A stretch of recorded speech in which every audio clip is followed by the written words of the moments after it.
CIA نے کہا ہے کہ ایران کی عسکری صلاحیت کو اسرائیل سنجیدگی سے لے.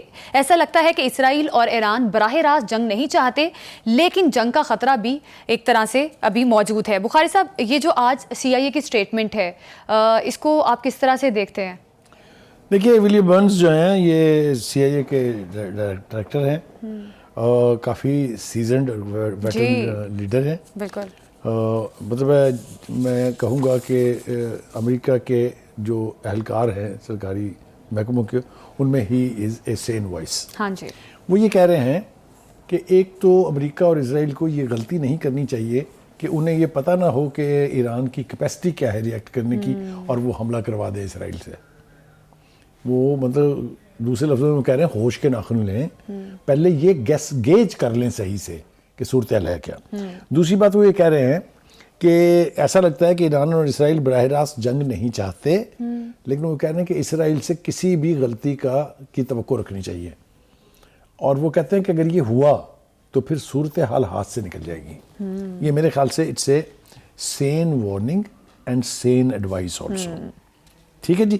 دوسری طرف وہ یہ کہہ رہے ہیں کہ وہ لوگ جو صلح کرانے کے چکر میں ہیں، جو سالس ہیں یا جو مذاکرات ہو رہے ہیں، وہ کہہ رہے ہیں کہ وقت زیادہ آپ کے پاس نہیں ہے، اس مسئلے کا کوئی نہ کوئی حل ڈھونڈ لیں بیفور اٹس ٹو لیٹ.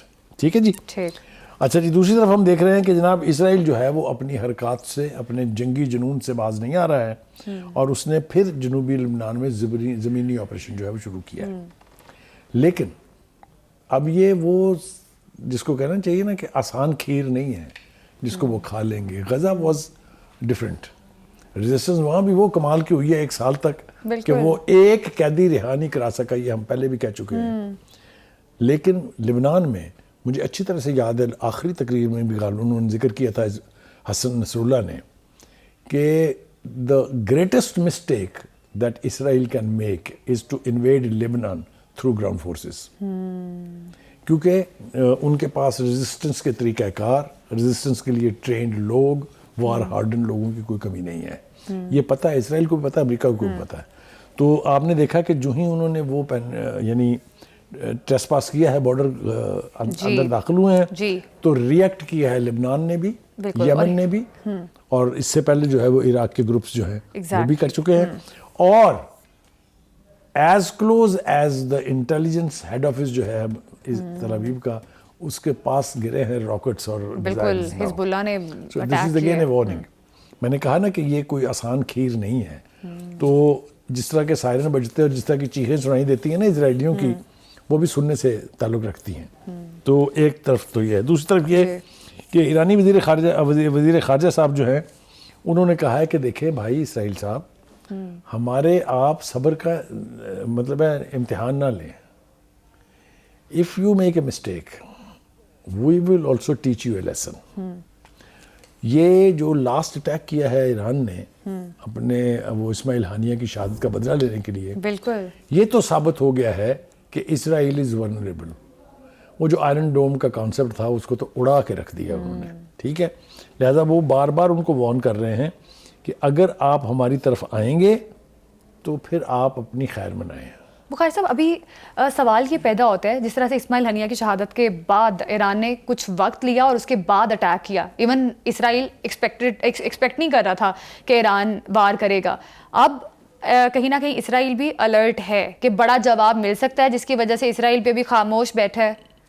دیکھیے بالکل آپ نے ٹھیک کہا. یہ جو CIA کے چیف کی جو وارننگ ہے، بالکل وہ بھی اسی طرف اشارہ کر رہی ہے کہ ایران از ناٹ وہ کیا کہنا چاہیے is not an easily vulnerable country. اس کے ڈیفنسز کے حوالے سے، اس کی کیپیسٹی کے حوالے سے کوئی ڈاؤٹ نہیں ہونا چاہیے. وہ اگر اس کو کھایا جا سکتا ہوتا تو اب تک جب سے ایران کے خلاف سینکشنز لگی ہیں، جب سے ایران کے خلاف دنیا بھر کی ہر سازش ہو رہی ہے، نعت کا بند کرنے کی کوشش کی جا رہی ہے، تو اب تک تو اس کی ایسی تیسی ہو گئی ہوگی. ایسا کچھ نہیں ہوا. جو جمعے کا خطبہ دیا ہے علی خامنہ نے، آپ نے دیکھا ہے وہ ہزاروں نہیں لاکھوں کی تعداد میں لوگ، اس کے باوجود کہ خطرہ تھا کہ اسرائیل کسی وقت بھی حملہ کر دے گا، وہ اوپن کیمپس کے اندر آ کے انہوں نے نماز جمعہ پڑھی ہے اور خطبہ سنا ہے طویل علی خامنہ کا. بالکل ایران نے تو تیاری کی ہوئی ہے. اس نے بھی علی خامنہ صاحب نے بھی یہی کہنے کی کوشش کی ہے کہ ہمارے صبر کا امتحان آپ نہ لیں. If you will do adventure then you will always repent this misadventure. تو اب دیکھنا یہ ہے کہ اسرائیل جو ہے کتنے محاذوں پر ایک ساتھ لڑے گا. لبنان میں محاذ اس نے کھول دیا ہے, یمن کے ساتھ اس کی چل رہی ہے, شام کے ساتھ اس کی چل رہی ہے, ایران کے ساتھ علیحدہ ہے, لبنان کے ساتھ علیحدہ ہے. تو کیا اس میں کیپیسٹی ہے اتنے محاذوں پر ایک ساتھ لڑنے کی؟ یہ ممکن تھا اگر ویسٹ آؤٹ رائٹلی اس کو سپورٹ کر رہا ہوتا. کل بھی ہم نے کہا تھا پروگرام میں کہ فرانس نے اسلحے کی سپلائی روک دی ہے. اسی طریقے سے کانگریس کے اندر آوازیں بلند ہو رہی ہیں کہ آپ ان کو فنڈنگ کرنی بند کریں, آپ ان کو اسلحہ بھیجنا بند کریں. بلکہ یہاں تک دھمکی دی گئی تھی کہ ہم راستہ روکیں گے اگر جہاز اسلحہ لے کے جائے گا وہاں, یاد ہے؟ تو کہنے کا مطلب یہ ہے کہ یہ اب مرضی نہیں ہے اسرائیل کی یا امریکہ کی کہ جب چاہیں وہ لبنان کو کھا جائیں, جب چاہیں وہ ایران کو کھا جائیں. ایسا کچھ ہونے نہیں جا رہا ہے. باوجود اس کے کہ مسلم امہ جو ہے وہ مجرمانہ خاموشی اختیار کیے ہوئے ہے, باوجود اس کے کہ سوائے ایک ڈیولپمنٹ ایسی ضرور ہوئی ہے آج جس کا ذکر کرنا چاہیے, وہ یہ کہ ترکی نے اپنے 2 بحری جہاز بھیج دیے ہیں لبنان, جہاں سے وہ ان کے 2000 کے قریب بندوں کو لے کے جائیں گے. مجھے توقع ہے یہ کہ اسرائیل شاید اس کو روکنے کی کوشش کرے گا. اگر یہ غلطی انہوں نے کی, that means Turkey is part of. بالکل, یقیناً اب اتنا آسان نہیں ہے ایران کو ٹارگٹ کرنا. اسی کے ساتھ پروگرام سے ہمیں دیجیے اجازت. اللہ حافظ.